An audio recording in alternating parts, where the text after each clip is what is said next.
अस्सलाम वालेकुम नाज़रीन, तेलंगाना न्यूज़ टुडे में आपका खैर मक़दम है। मैं मोहम्मद इज़हार, पेश खिदमत हेडलाइंस।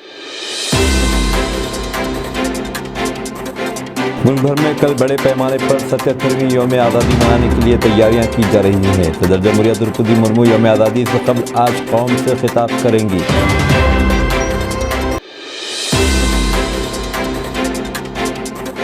यौम आज़ादी के मौके पर चीफ मिनिस्टर चंद्रशेखर राव गोलकुंडा किले पर कौम से खिताब करेंगे। आज़ादी के मौके पर कल सुबह वज़ीर आज़म नरेंद्र मोदी कौमी परचम लहराएंगे और तारीख़ी लाल किले की फसील से कौम से खिताब करेंगे। आकाशवाणी हैदराबाद की इलाकाई न्यूज़ यूनिट और IIT हैदराबाद ने आज मुश्तरका तौर पर डिजिटल ट्रांसफॉर्मेशन और डिजिटल खवानदगी पर एक मबाहिस का एहतमाम किया। तो खबरें तफसील के साथ। मुल्क भर में कल बड़े पैमाने पर 77वां यौम आज़ादी मनाने के लिए तैयारियां की जा रही हैं। सदर जमहूरिया द्रौपदी मुर्मू यौम आज़ादी से कबल आज कौम से खिताब करेंगी। आकाशवाणी के पूरे कौमी नेटवर्क पर शाम 7 बजे से इनका खिताब नश्र होगा। दूरदर्शन के तमाम चैनल्स पर भी इसे टेलीकास्ट किया जाएगा। हिंदी के बाद अंग्रेज़ी तकरीर नश्र होगी। आकाशवाणी हैदराबाद के अंदर आज रात 9:30 बजे सदर जमहूरिया के खिताब का तेलुगु तर्जुमा पेश करेगा। तेलंगाना और आंध्र प्रदेश में ऑल इंडिया रेडियो और FM के तमाम स्टेशन इस तकरीर को नश्र करेंगे। यौम आज़ादी के मौके पर मरकज़ी हुकूमत ने तेलंगाना के पुलिस अहदेदारों के लिए 22 पुलिस बहादुरी अवार्ड्स, 10 पुलिस सर्विस मेडल्स और 2 प्रेसिडेंट्स विशिष्ट सेवा मेडल का ऐलान किया है। तेलंगाना के additional director general of police Vijay Kumar और SP M रमना कुमार को विशिष्ट सेवा मेडल से नवाजा गया है। तेलंगाना में यौम आज़ादी की असल तकरीब तारीख़ी गोलकुंडा किले पर होगी। चीफ मिनिस्टर के चंद्रशेखर राव कौमी परचम लहराएंगे और रियासत की आवाम से खिताब करेंगे। रियासती चीफ सेक्रेटरी शांति कुमारी ने आज गोलकुंडा किले का दौरा किया और यौम आज़ादी की तकारीब के इंतजामात का जायज़ा लिया। उन्होंने अहदेदारों को हिदायत दी कि वो इस प्रोग्राम को कामयाब बनाने के लिए करीबी तालमेल के साथ काम करें। उन्होंने पुलिस से कहा कि वो ट्रैफिक तहदीदात के बारे में आवाम को पहले से आगाह करें ताकि इन्हें कोई दुश्वारी न हो। GAD के जनरल सेक्रेटरी ने चीफ सेक्रेटरी को यौम आज़ादी तकारीब के इंतजामात से वाकिफ़ करवाया। यौम आज़ादी के मौके पर कल सुबह वज़ीर आज़म नरेंद्र मोदी कौमी परचम लहराएंगे और तारीख़ी लाल किले की फसील से कौम से खिताब करेंगे। इस साल यौम आज़ादी के मौके पर हुकूमत ने जन भागीदारी के तहत कई नए इक़दाम शुरू किए हैं। मुख्तलिफ़ पेशों से ताल्लुक़ रखने वाले 1800 खुसूसी मेहमानों को मुल्क भर से उनके ज़ौजैन के साथ मदऊ किया गया है। इनमें 660 मुतहरिक देहातों के सरपंच, farmer producer organisation scheme, Pradhan Mantri Kisan Samman Nidhi scheme, प्रधानमंत्री कौशल विकास योजना, पार्लियामेंट की नई इमारत के बिशुमूल सेंट्रल वेस्टा प्रोजेक्ट की तामीर में हिस्सा लेने वाले मजदूर शामिल हैं। इस साल यौम आज़ादी के साथ आज़ादी के अमृत महोत्सव की 2 साला तकारीब इख्तिताम को पहुँचेंगी। इन तकारीब का इफ्तिताह वज़ीर आज़म नरेंद्र मोदी ने 12 मार्च 2021 को अहमदाबाद के साबरमती आश्रम में किया था।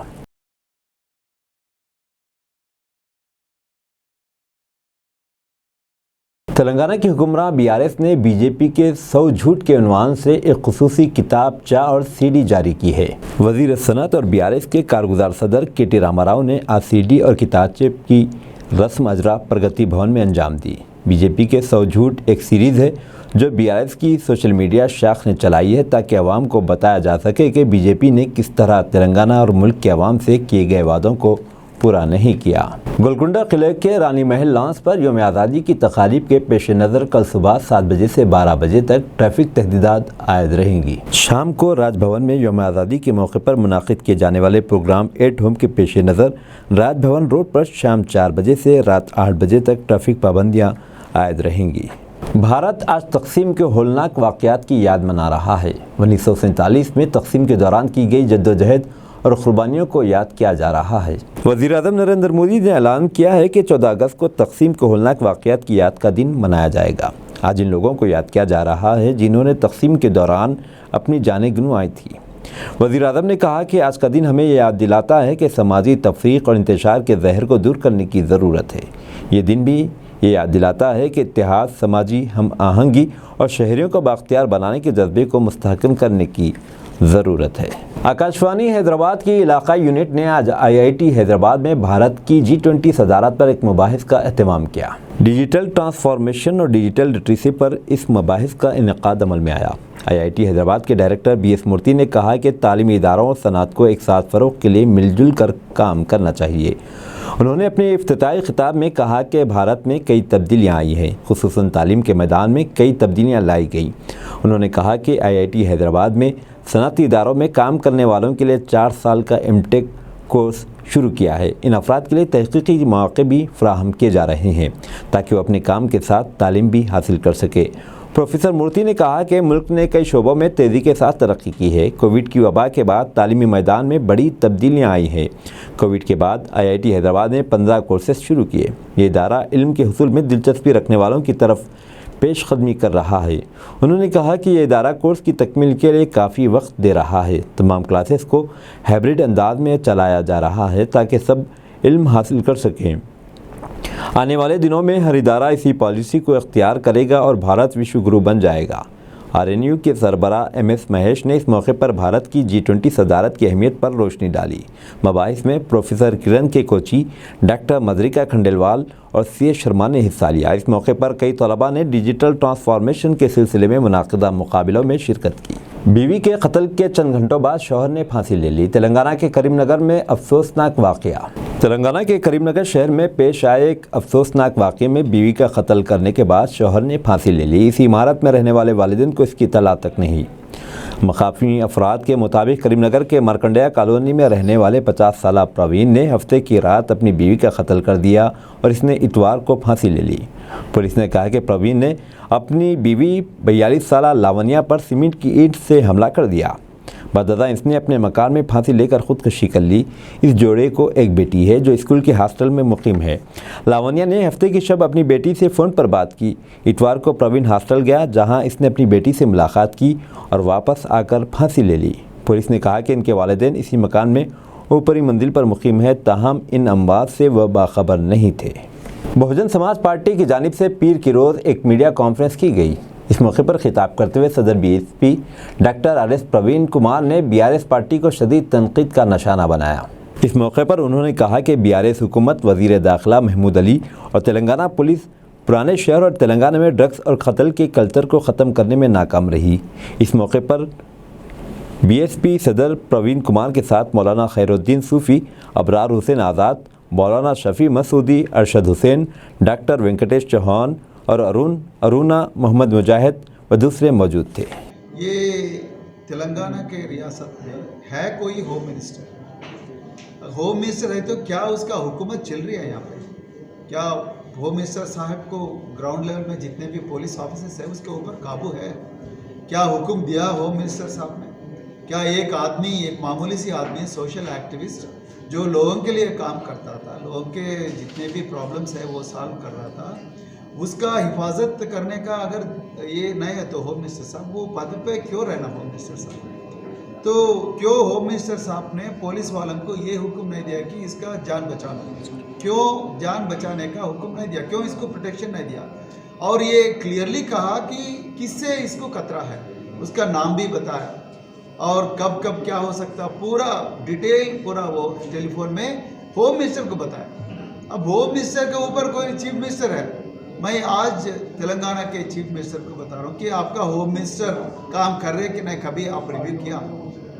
तो बोल के एकदम व्हाट्सएप में, फेसबुक में, यूट्यूब में बोल के लोग को मार रहे और आप लोग कुछ नहीं कर रहे। आप बोल रहे तेलंगाना अव्वल नंबर का स्टेट है, 1000 करोड़ रुपए खर्च करके बंजारा हिल्स रोड नंबर 12 में police command and control centre Hyderabad police के लिए आपने बनाया। तो इतना बनने के बावजूद और 1000 करोड़ रुपए खर्च करने के बावजूद भी एक मामूली सी छोटी सोशल एक्टिविस्ट जो लोगों के लिए काम करता था उसका हत्या हो गई। बोलिए KCR साहब, आप क्या हिफाजत कर रहे हैं? क्या आपका हुकूमत सही रास्ते पे चल रहा है? अब जब मामूली लोग जो गरीब लोगों के लिए काम करता, जब वो लोग अपना हक और जुर्म के खिलाफ आवाज़ उठाए तो उसका हत्या हो रही है। अब आम जनता का हालत सोचिएगा।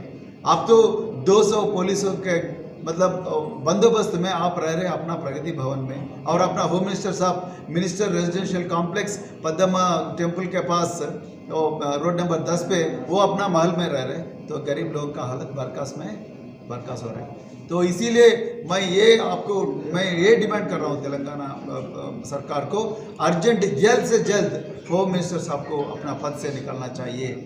लोगों का हिफाजत के लिए, लोगों का भलाई के लिए निकलना चाहिए। और ओल्ड सिटी में मर्डर लगातार हो रही है, और गंजाई चल रहा है, और गांजा चल रहा है, और चरस चल रहा है, और वाइन शॉप तो कभी हम नहीं सुने ओल्ड सिटी में वाइन शॉप के बारे में। दिल्ली में बैरिस्टर असदुद्दीन ओवैसी की सरकारी क़यामगाह पर पथराव के सिलसिले में मीडिया से बात की। बैरिस्टर असदुद्दीन ओवैसी सदर कुल हिंद मजलिस इत्तेहादुल मुस्लिमीन व रुकन पार्लियामेंट हैदराबाद की कौमी दारुल हुकूमत दिल्ली में वाक़ क़यामगाह पर हमले का वाक़या पेश आया।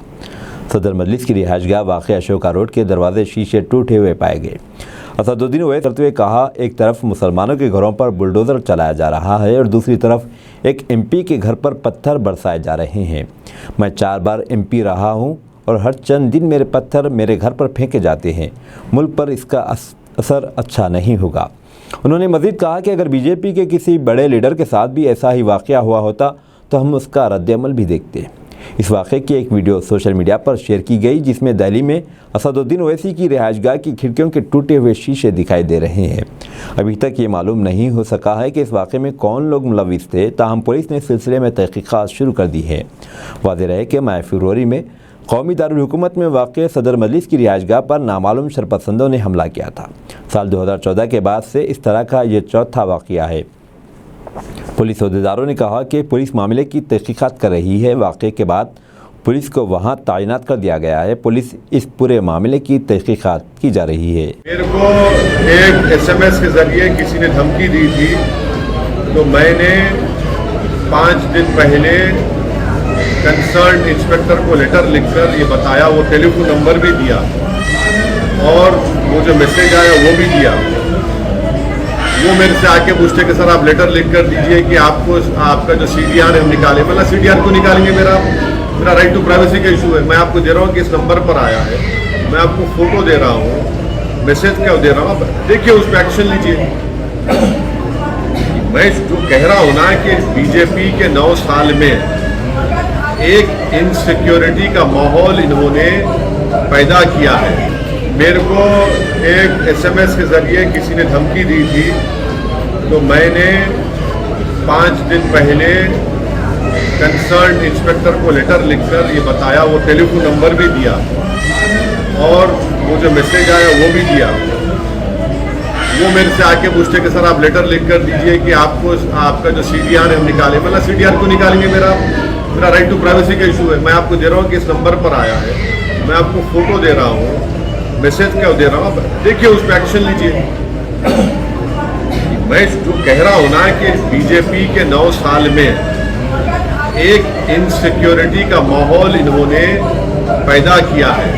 मेरे को एक SMS के ज़रिए किसी ने धमकी दी थी, तो मैंने 5 दिन पहले कंसर्न इंस्पेक्टर को लेटर लिखकर ये बताया, वो टेलीफोन नंबर भी दिया और वो जो मैसेज आया वो भी दिया। वो मेरे से आके पूछते कि सर आप लेटर लिख कर दीजिए कि आपका जो CDR है हम निकालें। मतलब CDR को निकालेंगे, मेरा सब्सिडी लोन के दरख्वास्त गुजारों का हज हाउस में हुजूम। तेलंगाना हुकूमत की जानिब से अक़लियती मालियाती कॉरपोरेशन तेलंगाना के ज़रिए 1 लाख रुपये सब्सिडी लोन 10,000 अफराद को मंजूर किया गया है, जबकि तेलंगाना के तमाम अजला और हैदराबाद के 2 लाख से ज़्यादा दरख्वास्त गुजारों ने दरख्वास्तें दाखिल की थी। हुकूमत ने हैदराबाद में सिर्फ 3,950 अफराद को 1 लाख रुपये सब्सिडी का क़र्ज़ मंजूर किया है। अक़लियती मालियाती फ़ाइनेंस कॉरपोरेशन ने हैदराबाद के दरख्वास्त गुजार जिनके क़र्ज़ मंजूर करने के बाद इन्हें फ़ोन पर कोई इत्तला नहीं दी। दरख्वास्त गुजार जिनमें ख़वातीन भी शामिल है, हज हाउस नामपल्ली पहुँचकर कतार में ठहर कर इनका नाम फहरिस्त में ढूंढ रहे हैं, जिसके बाद इन्हें कई घंटे कतार में ठहरने और कीमती वक्त ख़राब करना पड़ रहा है।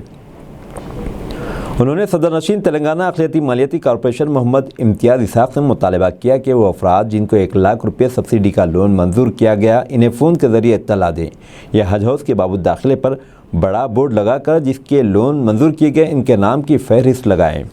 उन्होंने हुकूमत से मुतालबा किया कि 2 लाख से ज़्यादा दरख्वास्त गुजारों ने दरख्वास्तें दाखिल की हैं, इनकी जाँच के बाद तमाम दरख्वास्त गुजारों का क़र्ज़ मंजूर करें। उन्होंने कहा कि हुकूमत जो हमेशा इजलत में फ़ैसले करती है, फ़ैसले करने से कबल इन्हें दरख्वास्त गुजारों को सहूलत पहुँचाने के लिए फ़ोन के ज़रिए या हज हाउस के बाबू दाखिले पर फहरिस्त लगाई जाए।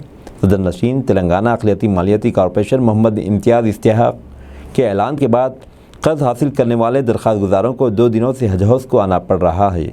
इसमें ख़वातीन की भी कसीर तादाद शामिल है।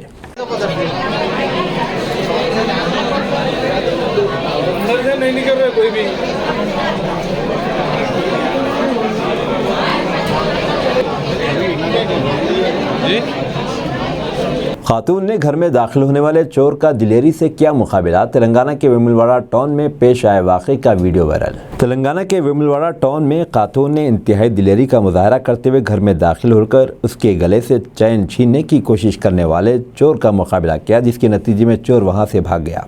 इस वाक़े का वीडियो घर में लगे CCTV फुटेज में कैमरे में कैद हो गया। बताया जाता है कि वेमुलवाड़ा के भगवंत राव नगर में श्रीलता नामी खातून का शौहर खलीज में मुकीम है। इसकी पहली बेटी की शादी हो चुकी है, जबकि दूसरी बेटी अमेरिका में है। गुज़िश्ता रात एक चोर ने श्रीलता पर इस वक्त हमला किया जब वो घर में अकेली थी और उसके गले से सोने की चैन चोरी करने की कोशिश की।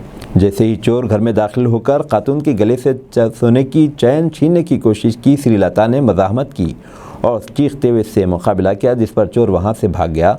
इस दौरान 7 ग्राम सोने की चैन चोर के हाथों लग गई। पुलिस ने मुकदमा दर्ज कर लिया है और तफ्तीश कर रही है।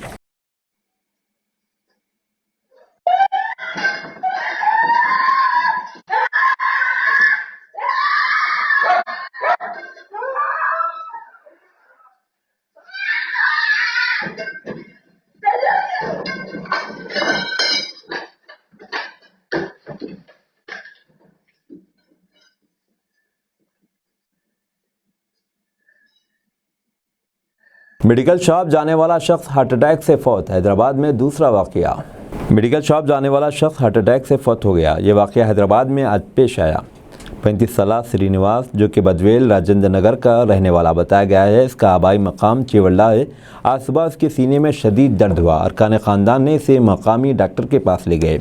डॉक्टर ने बाद मायना कुछ दवाइयाँ लिखी। डॉक्टर के पास से वह दवाएँ लेने के लिए मेडिकल शॉप जा रहा था कि इसके क़ल्ब पर शदीद हमला हुआ, जिसके नतीजे में इसकी मौके पर ही मौत हो गई। वाज़ेह रहे कि कल ही एलबी नगर इलाके में एक मैकेनिक कार की मरम्मत के दौरान हार्ट अटैक से फौत हो गया था। अंदरून 2 यौम इस तरह की अमवात से शहरियों में तशवीश की लहर पाई जाती है। चंद माह कबल इसी तरह के वाक़यात पेश आ रहे थे, ताहम इसके बाद हार्ट अटैक से होने वाली अमवात में कमी देखी जा रही थी, लेकिन अचानक क़ल्ब पर हमले से 2 अफराद की मौत हुई है। अब दीजिए इजहारुल हक़ को इजाज़त। मिलते हैं अगले न्यूज़ बुलेटिन में। देखते रहें तेलंगाना न्यूज़ टुडे।